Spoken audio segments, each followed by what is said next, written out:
We're about to perform the field strength inverse square law lab, and we're recording this to put on YouTube. Here we got the apparatus. This is the light source, and then we have a meter stick, and then we have a screen, and the screen is 1 meter away from the light source. And we're going to place a note card at various distances on the meter stick, and we're going to project a shadow on the screen. And then my assistant, one of my GT students, is going to measure the dimensions of the shadow so that we can calculate the area. So here goes. We're going to start at 10 centimeters. Here's my card. We're going to start at 10 centimeters from the screen, from the light source, and then you can see that there is a. It's hard to see, but there is a shadow that's being projected on the screen. Okay, go ahead. The height is 48. The width is 46. So 48 height and 46 width. Okay, now I'm going to move to 20 centimeters. The height is 28. Width is 27. So 28 for height and 27 for width. Now we're at 30 centimeters. Height is 19. Width is 19. So height is 19 and width is 19. Height is about 15 and a half. Width is about 14 and a half. So 15 and a half height, 14 and a half width.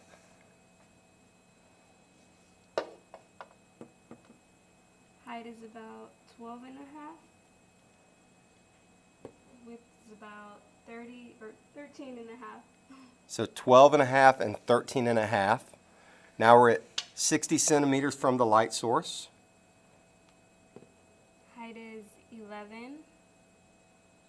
Width is 9 and a half. Okay, now we're going to go to 70 centimeters from the light source. Height is 9. Width is 7. Now we're going to go 80 centimeters from the light source.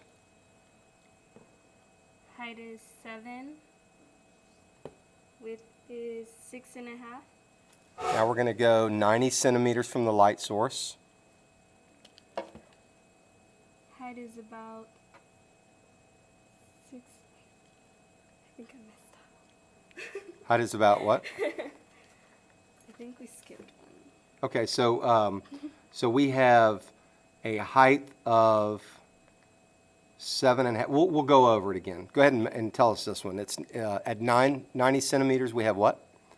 7 Okay. and 6 and a half. Okay. And then at the end, it's just the dimension of the card. The shadow cast is just the dimension of the card. And what is that? 6.2 Okay. and 6. Okay, so we're going to go back over, and my student's going to read off the height and widths at the various distances. Okay, so distance at 10, height is 48, width is 46. Distance at 20, height is 28, width is 27.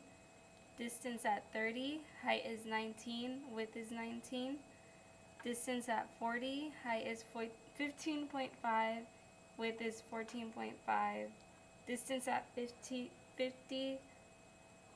height is 12.5, width is 13.5. Distance at 60, height is 11, width is 9.5.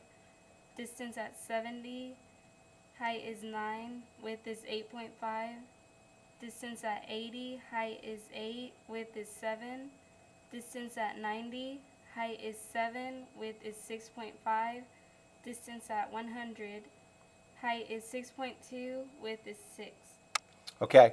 Now my student has calculated the area, and one of the requirements is that you need to put this data into Logger Pro, and so she has done that, and she's produced a curve, and hopefully you can see this. I know there's going to be some lines that are going to be projected because this is a cathode ray tube, so it's not like an LED TV. But hopefully you can see that this produces a curve. And so my student is going to do a curve fit on the data. And so she's pressing the button for curve fit, and then why don't you tell us the curves that you're going to be fitting today, and then kind of describe whether they fit well or not. Okay. First one is proportional, and it does not fit. Next is linear. Linear does not fit. Next is quadratic. Quadratic does not fit. Now they actually are looking a little bit closer to the curve though, aren't they? Yes. They don't fit, but they look better. It's looking better and better.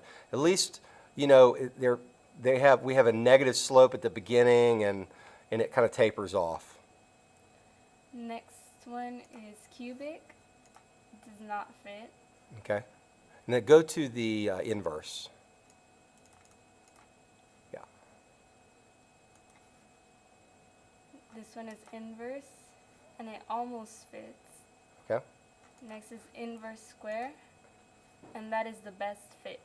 Okay, so it's an inverse square relationship, and that means that you need to identify that on your sketch. So you're going to be drawing your sketch, label the axes appropriately. Remember, you're graphing distance versus area.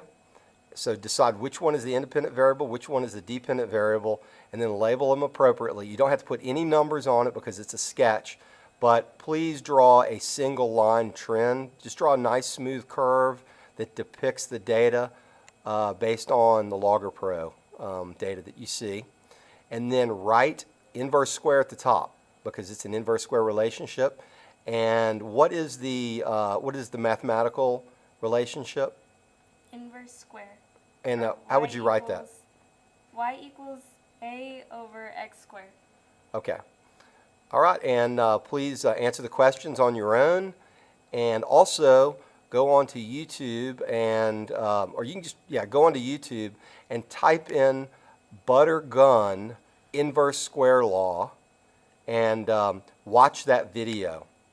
It's an English guy who is showing the inverse square law by demonstrating how a butter gun works.